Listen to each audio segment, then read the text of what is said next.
Good morning. We are still in the middle of the Shulchan Aruch, the laws pertaining to personal safety. The middle of halacha tests. That would be one, the first, second, third, fourth, fifth paragraph of halacha test, which begins Vashoisa, talking about all kinds of activities that invite negative spiritual energy with specific context, specific negative results. Epilepsy, blindness, God forbid. I think those are two we had so far. Yeah, these things are collected from all over the Gemara. These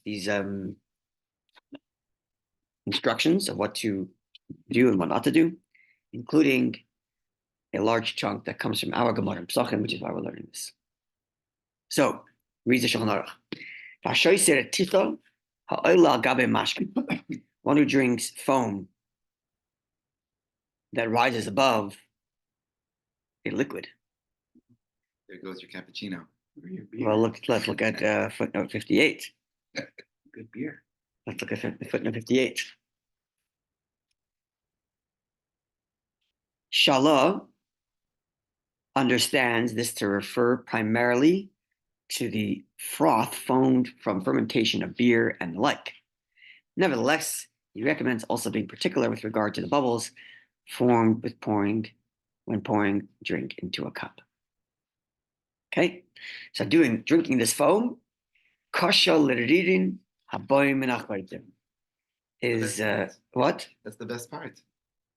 Yeah, I haven't seen anyone practice this one. Following yesterday's conclusion or thinking that we follow that which Jewish people have practiced. I haven't seen. Simple. Sorry. Yeah, protects the simple. Yeah, I have not seen anyone. I haven't seen someone particular. Hashem protects the simple. God bless the Hillel 99. I haven't seen anyone particular about this particular instruction. At any rate, says the Shulchan Aruch, kasha l'ridin habayim menachvaitim. This is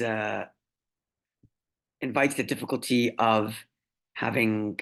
Ridin means like saliva, but here it's saliva that comes from the nose. So I guess it's like a runny nose. Not good for runny noses. Now, so you would think, hey, you want to get to your beer quick enough, so you got to get rid of the foam. So blow on it. No, don't do that either. Because one who blows at the foam, befiv, using his mouth, kasha l'roish, this invites headaches. So you have to remove it either by waiting or by scooping it off. I just got the giggles. Or actually, a little pro tip, don't tell anybody, but if you put your finger into it, it goes down very quickly. Oh, yeah. Soda. Deflates it. Yeah, so drinking it, bad for runny nose. Blowing it, bad for headache. And you're pushing it away to the sides.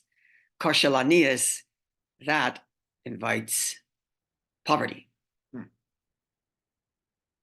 just have to let it settle on its own then? I suppose. Pour it at an angle so that you don't have such a big head. When you pour it. Sorry? When you pour it at an angle so you don't have such a big head, they call it. Yeah, so I it says that. I read somewhere that actually if you do that, when you pour it, this is nothing to do with anything. When you pour it to the side and the foam doesn't build, that's because all the gas stayed inside the liquid, which means it's all going to be in your stomach. You'll feel much more bloated afterwards. So actually, if you pour it out fast and let that foam be produced, and then let the foam come down and drink, then you have a flat beer. It's not completely flat. It's flatter, but you feel less bloated. Yeah. Anyway, stop. Okay.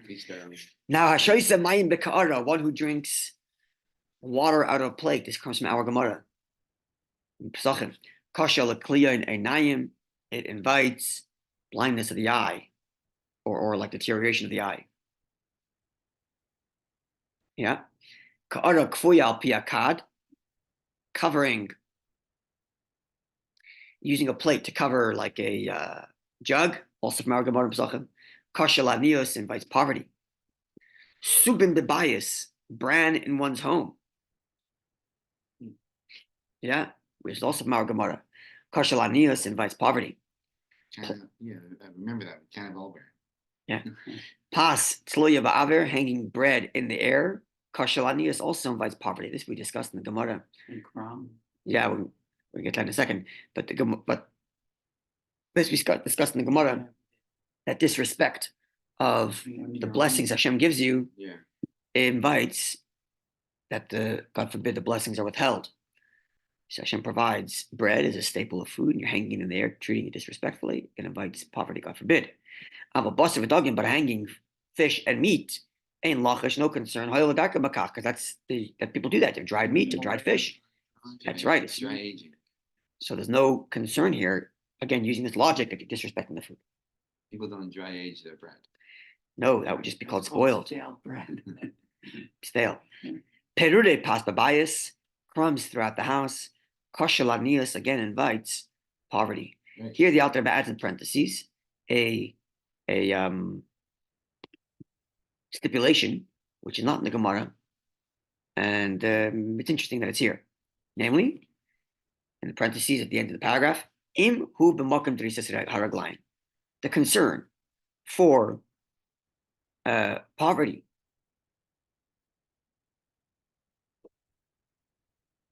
that's caused by crumbs in the house is specifically if it's in a place where people walk around. Isn't that urine? Haraglim? No? Raglayim is feet, Oh, feet. but we made raglayim is urine because the Right. liquid of the feet. Oh. Here, drisas raglayim is the walking of the feet. So if it's a place where people walk around, then it's a problem. I don't remember this, but the footnote here says to look at Rashi, so let's look at that quickly. We didn't read the footnote for 60, Kafachim. What does it say there? It says, Kafachim in Yoredea 116, 199 states that this statement regarding bran is when bran is strewn over the floor of the home, and there is concern that one may step on it. Oh, so it's the same thing as crumbs. Yeah, if it is kept in a container, then there is no cause for concern. No, it's the same as water. Bread. We're talking about crumbs here. No. The water was not in the house. The water was B'chlal stepping over spilled water. But over there, once people walked over, it became no problem anymore, right? Here, talking about in your house. Again, I thought the water was in the house too. No? there was walking around, walking over with spilled water was in general. Let's see Rashi here about bread in the house. Furniture over the floor of the home. What does it mean? Is concerned that one may step on it?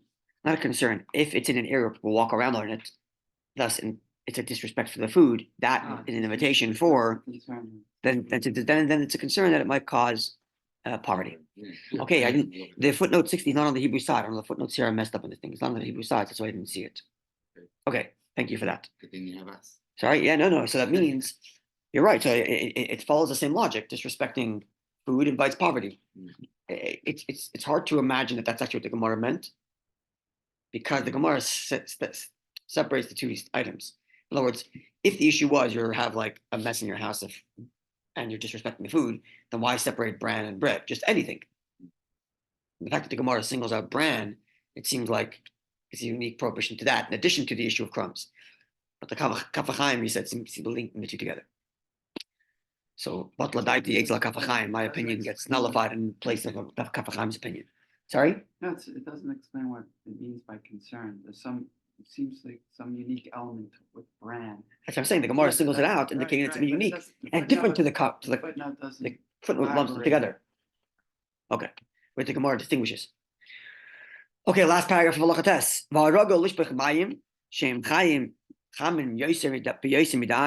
One who habitually pours water that's too hot on his flesh, on his body, on his skin.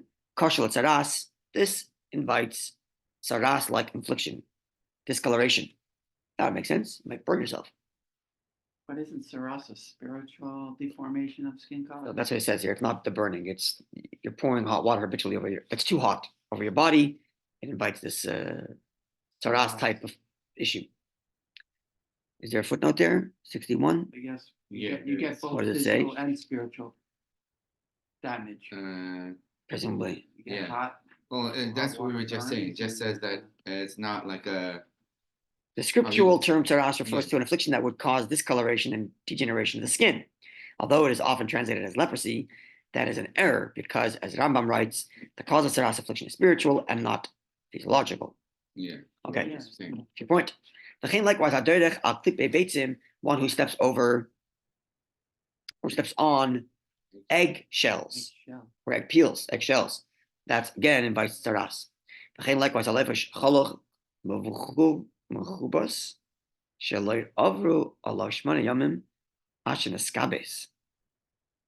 funny how a person who puts on a fresh garment that was laundered, right? A shirt that has been like cleaned, laundered, laundered, yeah. but less than 8 days, within 8 days after it's been washed.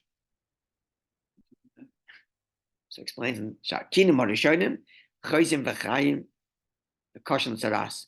The first there's the issue of lice apparently that's there right after it's being washed, and that would invite tzaras. It's another one of those elements that initially is a physical issue that turns into a spiritual one, like the Seems like it, hot yeah. water. Seems like it. I don't know. I haven't seen anyone practice that today. I don't know anybody that waits 8 days It's after they wash their interesting how garments.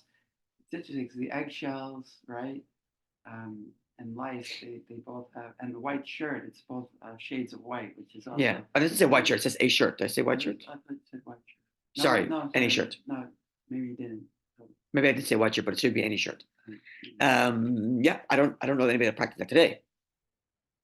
Likewise, one who eats fish and meat together. This indeed is practiced till today. Moshe's Barbie every day. This will come up in your smicha studying in your idea, not eating fish and meat together. Yeah. Which it's not to separate between milk and meat, like fish and meat, like milk and meat, but not to eat them together, literally together. So let's see footnote 50. Why don't people change like some will like go put them all off the table, they'll change plates, cutlery, everything. Yeah, you will do that. But you I'm wouldn't do that saying for milk it's and not meat. about- You would wait an hour, right? Yeah, no, I'm saying, yeah. Yeah. Yeah, so not because you have fish residue on your fork and you stick it into meat. Right.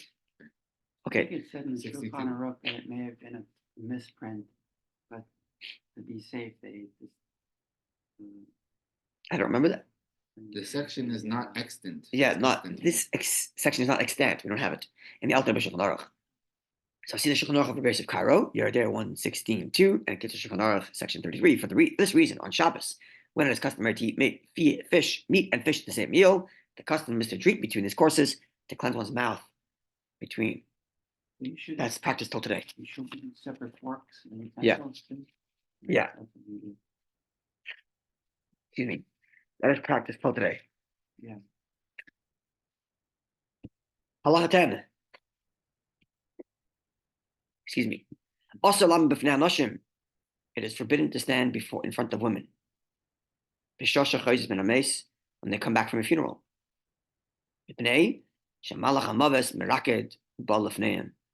The angel of death is dancing and walking in front of these women who come back from the funeral. And he's been given permission to inflict damage. That's a serious problem. Dancing, no less. Yeah, he was excited. Came back from a funeral. Successful day. Sorry. No, business is booming. Yeah. He goes up. He talks to God about why someone deserves his services, and then comes back and takes a soul, inflicts his services. So don't hang around in front of women when they're coming back from a funeral. Likewise, it's from the Zohar. When they're walking behind the coffin, like they're walking behind in the funeral procession, they're walking behind the dead. Don't face them face to face. Again, the angel of death is hanging around. Either walk behind them or walk in front of them with your back towards them. But we're not allowed to walk in front of them. But of who? Women. No, Why can't you walk in front of women? Talking about the.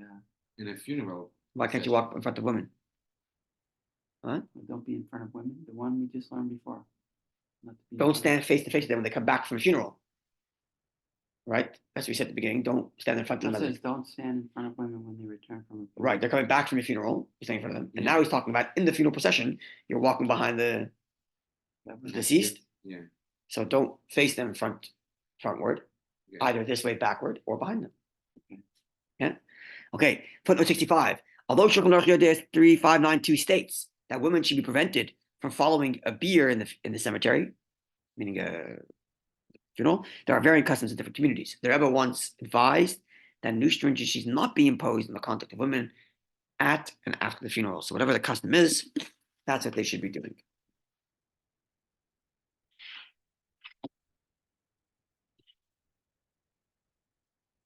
Is Alan trying to get on? Or is not? Is asking this question. Okay. Continuing every day. Okay. And when the women return from the funeral, go a different direction so you don't bump into them. Now, in Paga, if you happen to bump into them on the way back from your funeral, now you're stuck. The angel of death is hanging around. What do you do? Mata kanasa. What should he do to fix it? Yeah. He should jump from a spot 4 amas. Im yesham nahar, if there's a river, yavidenu, cross over it. Or if there's some other road you can take it. Im yesham kasel, if there's a wall, stand behind the wall till these women pass. Them lav, and if not, and he sees them walking towards him, what does he do? He can't jump. He can't go over a river. He can't go behind the wall. What should he do? Yasser panav, turn his face the other direction. V'yem pasuk, and he should quote the following verse: God said to the Satan, "May God roar at you until all the women pass by." Then he puts in the parentheses: if there's less than 7 women, don't be concerned. It's okay to beat them because the angel hangs out. Well, the angel of death only hangs out when there's 7 or more women. This is in parentheses, which means, excuse me, the Alter Rebbe is, I guess, still in doubt about this halacha, this little detail. 67, let's see. It's just the Zohar, quote the Zohar. Source. Oh, there's 65, it says here. Yeah, read out loud. Although the Shulchan Aruch and you are there at 3:15. I mentioned that, yeah. Oh, yes. Okay, sorry. Right? The Rebbe said not to add stringencies. Oh, you're right. I thought they were just. Yeah, there's a discussion there. Your own commentary. No, there was a discussion there about the fact that women shouldn't, the way in which women should be attending funerals, if they should be, and so on. And the Rebbe is basically saying, don't add any new stringencies. And if women are accustomed to attending funerals regularly, allow them to do so. Okay, halacha 11. Good morning, Alan. Aser laver b'nachal shememov. It's forbidden to stand in a river whose waters are rushing, a strong current. If the water which is higher than the person's like hips, here the translates loins, yeah. Right, and this is not a spiritual thing; it's a very practical thing. Because of a danger, the water shouldn't rush and pull them down. If the water is rushing and it's very low, it's not going to pull you down. But if the water is rushing and it's too high, it can sweep you up in the current. So don't stand there. Likewise, don't cut meat on your hand. So you don't accidentally cut your own hand. Right, that would make sense. You're cutting an apple on your hand. It's not as much of a concern because the apple's not so strong. You don't have to put that much pressure, and therefore you won't really cut your hand. But meat, which requires you to put quite a bit of pressure when you're cutting, and you put it on your hand, God forbid. I actually have a cut in my hand right here from cutting meat with my hand. Nice. Yeah, a long time ago. Put it over your hand? No, I was holding like frozen burgers and trying to separate it using a knife. Oh, yeah. And you put a lot of pressure, and once it gets through, Right. I stabbed my hand. Yeah.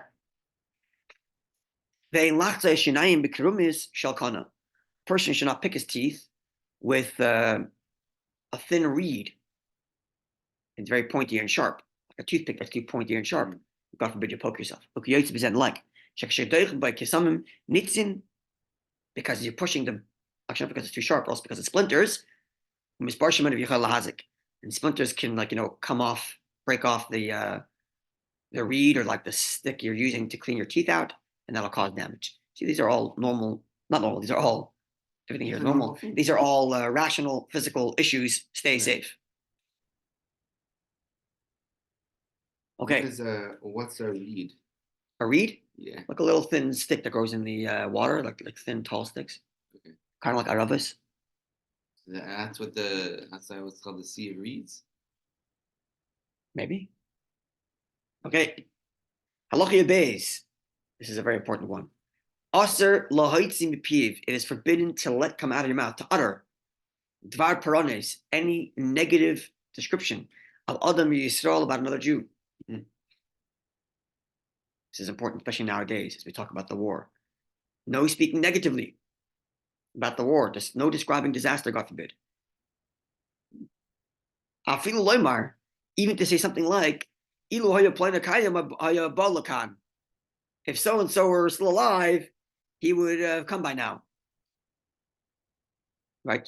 The guy is alive, but you're acting as if he's not alive because he's late. You say, if this guy were alive, he'd be here already. As an insult. As an insult. Right. Don't say such things. Kibris krusalosafasayim, because a covenant, it's a verse. A covenant has been made with the mouth. That what one utters from his mouth has the power to bring things into existence. Wow. And therefore, a person should be very, very careful about what he says in describing other people. And God forbid not to say things negative, right? There's a famous story. We heard this as kids all the time. Anything in footnote 72 and 73? Huge. Which one? Took the whole page. Which one? 73. Let's read it. We'll pull it up 1 second. Are we skipping? 73. As stated above, sorry, Ksubis, let's look at 72 first. Yeah. As stated there in Ksubis 8b. Oops. Did we read 69? What's in 69? What does it say? It says, from this law, Shevet HaLevi can with any clearly dangerous activity, for example, driving at excessively high speeds, or recklessly trying to pass other cars on the highway, is included in this prohibition. Yeah, it's halakha to drive safe, based on all the halachas you just said here. Okay, 72. Footnote 72, where it says that a person is not supposed to speak negatively or describe a disaster with regard to other Jews. So the source is Ksubis 8b. As stated there, a person should not open his mouth in a way that invites the powers of Satan. Al tiftach pele Satan. When you speak negatively and describe things as bad, or describe things as disasters, you're inviting the Satan to say, oh, that's a good idea. Right. Then that can easily happen when people say, what if? Exactly. Especially in times when clearly the powers of negativity are activated. So in times when Jews are at war, they're in danger, is crucial that we only speak positively about what's happening there and only talk about the successes of the Jewish people and not the what ifs about how terrible things can be. And speak negatively about our enemies. Absolutely. Okay, so a person should not open his mouth in a way that invites and empowers the Satan. For example, by saying, for doing such and such, so and so deserves a punishment from Hashem. Not your business. Don't speak like that. See also Zohar, which elaborates on the negative consequences of cursing a fellow Jew, or even cursing oneself. Ooh. You're also a Jew that you shouldn't speak negative about. Okay, footnote 73. Excuse me. Wait for it to pop up. Here we go. Oh, this was the story I was going to share. I.e., the statements a person utters bring about a process of causation that precipitates their coming about into actual fact. Spiritually speaking, you speak negative about someone else, that invites negativity on that person. You speak positive about someone else, it invites positivity. Few times, many times, they ever spoke about this idea that educators and parents have to speak positively about their children because that extracts from them that positivity. You speak negatively about them, that extracts that negativity that exists within them. Right. Brings it out. Yeah, even if they don't hear about it. But the fact that you speak or think positively about your child in and of itself extracts the positivity that exists within them. Speaking negatively about them, God forbid, has that opposite consequence. And also, I feel like it also helps yourself. If you're talking about positive qualities, then you're forgetting about their negative ones. That's right. And then you Or engage with them positively, and then they behave positively. It becomes what's called in English a self-fulfilling prophecy. Okay. In that vein, the Gemara Moed Katan 18a relates that Pinchas, the brother of the sage Shmuel, lost a son. Shmuel came to pay him a condolence call, right? Visiting his brother who lost a son. But rather than beginning with the words of consolation, he started speaking about other matters. In the course of his remarks, he noticed that Pinchas's nails were overgrown and asked him about that. Pinchas commented, if such a thing happened to you, wouldn't your nails be overgrown? Like you're busy, like I lost my kid. What do I care about my nails for? You would also have long nails. Shortly afterwards, one of Samuel's children also passed away. Wow. Nice. It's pretty harsh. And Lakota Sichos, volume 27, page 164, note 54. The Rebbe cites Hayoim Yoim, entry 429 Tishrei, which states that one of the households in Mezhebush, that's the town in which the Baal Shem Tov lived, had a running argument with a fellow townsman, right? Two people. A house, a family against some guy. Once, while he was in shul of the Baal Shem Tov, he cried out that he would tear apart his adversary like a fish. This is a story we heard as children.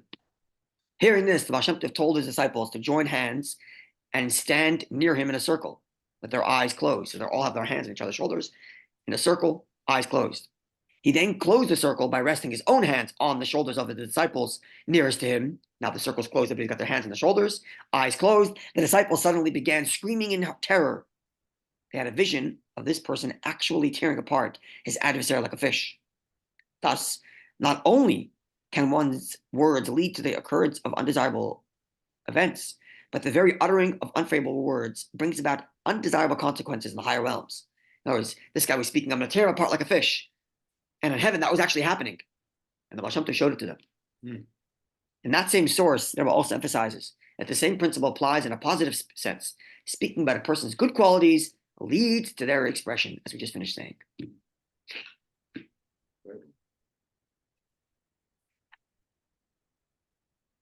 And with that in mind, the Shulchan Aruch continued back to the main text. A father and mother, therefore, shouldn't scare their children using negative things. Like yelling at the kid and saying, a cat or a dog should take you. Don't speak to your kids that way. Because there are spiritual negative forces that share the same names of these impure animals. And that can indeed hurt the child, physically, or spiritually, his body or soul. Because again, there's a covenant made in the mouth. And therefore, be very careful about how you speak to your children and about your children, especially. But it's true of Jews at large. The same thing is true of everything else similar to this. One has to be very careful about his speaking habits. That they be only positive and only good. And that way, we indeed invite and create a good world for everyone. Very, very, very powerful and important halachas. That's a trap we always fall into. Oh yeah. Yeah. If we can control the way we think about other Jews, it'd be even better. Right. But certainly we can control the way we speak. Right. Which footnote? 74. We didn't read it? No. Let's read it. Regarding the cats and dogs. Anything in 73? When you read that was 70 was the big one. All right. Okay, let's see 74. I was waiting for a second for it to pop up. Your idea. Kapachai Verdes 116, 103 states that this also applies with regard to frightening a child with a kosher entity. Meaning not just the cat. Yeah, don't speak to your children that way. Not just the question of cat and dog, but in general. Not to speak so negatively toward your children, certainly, but even about them when they're not around. Okay, Yidden, have a wonderful day and a good Erev Shabbos. God willing, continue more on Monday. That's all the things that my father used to tell me. All those negative things. Okay. You're stupid, and you're stupid, and you're stupid.